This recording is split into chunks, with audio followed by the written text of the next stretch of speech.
Hello guys, Croftus here. Today I'll be breaking down the ending of Predator Killer of Killers, which includes 5 major reveals with huge implications for the franchise. We get new details about Adolini's pistol, Naru's fate, a connection to the engineers, and a probable return of Dutch.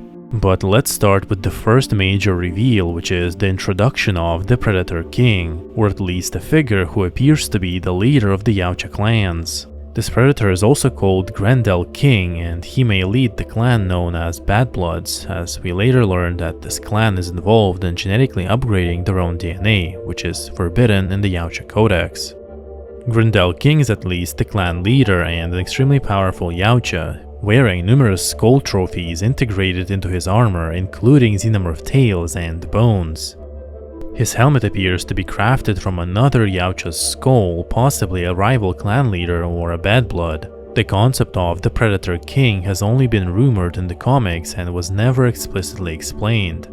The Predator King has never appeared in movies and is only briefly mentioned in comics and extended lore. Described as massive and ancient, possibly over 1,000 years old. That figure was described to command multiple clans, despite the fact that they're usually completely independent of each other. Whether the warlord predator is the Predator King is questionable, but his immense size suggests great age, as predators grow larger as they age.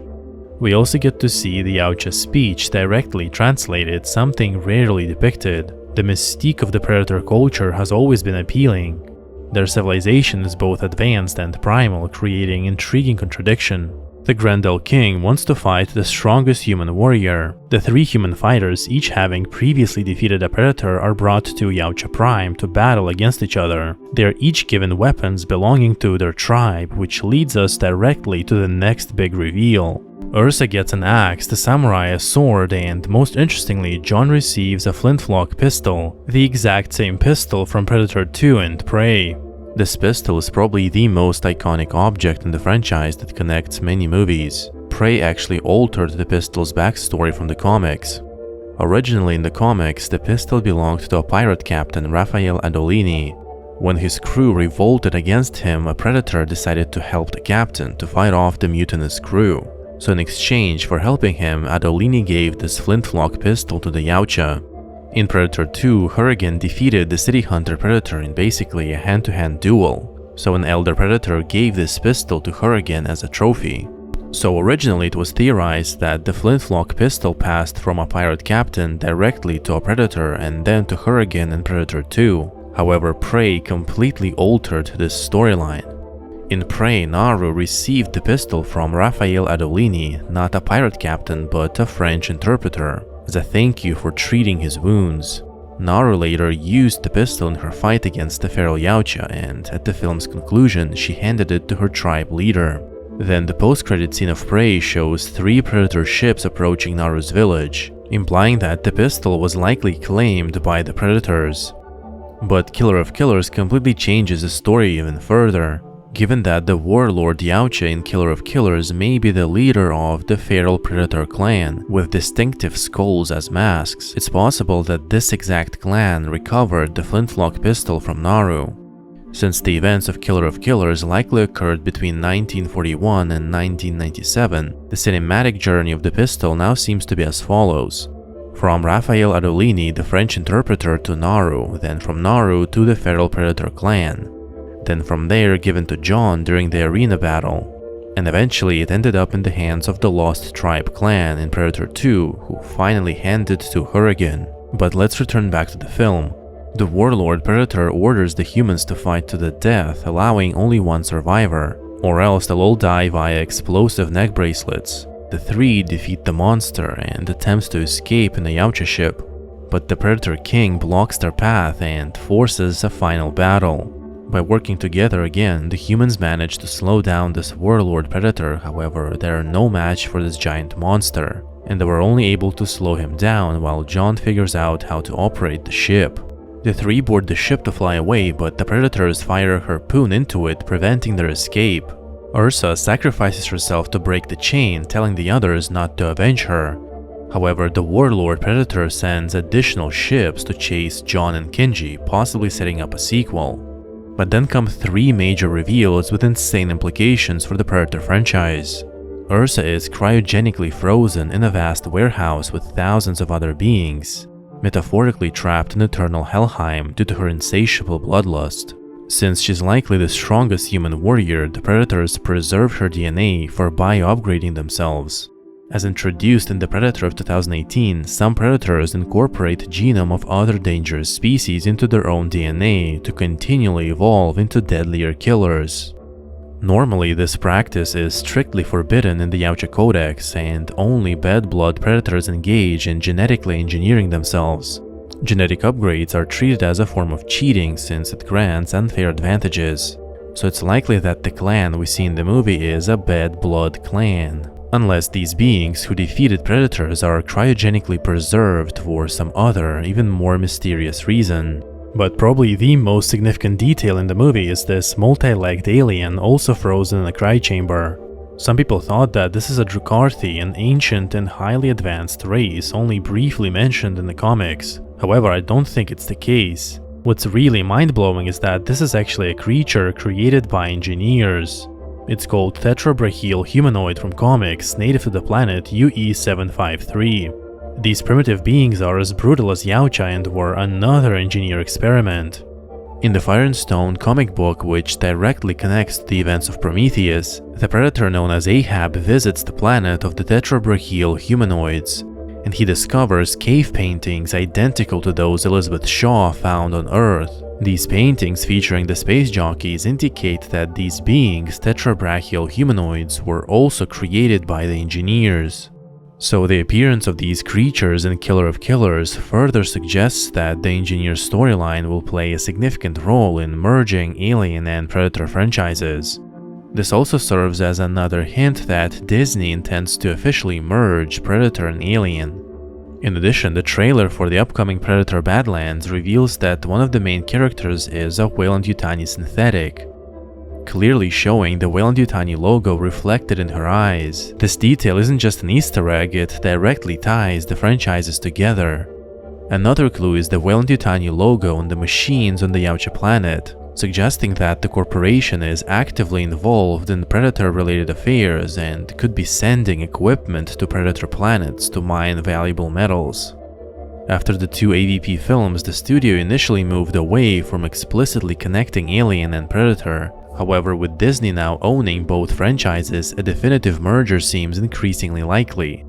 Then we observe another human in a cryochamber, although his identity isn't explicitly revealed. It could very well be Dutch, the iconic character who defeated a predator in the 1987 film and continued hunting them according to the extended lore. Arnold Schwarzenegger nearly returned for The Predator of 2018 but declined at the very last moment, seeking a more substantial role than a mere cameo.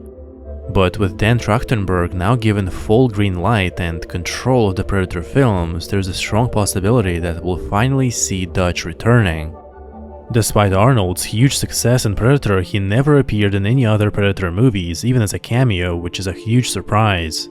However, Dutch is mentioned in the video game Predator Hunting Grounds, and there's a series of 8 recordings called Dutch Tapes, in which he explains his journey after surviving the 1987 incident in Valverde. These tapes are my personal testimony. I'm not dead yet. My name is Dutch, and this is my story.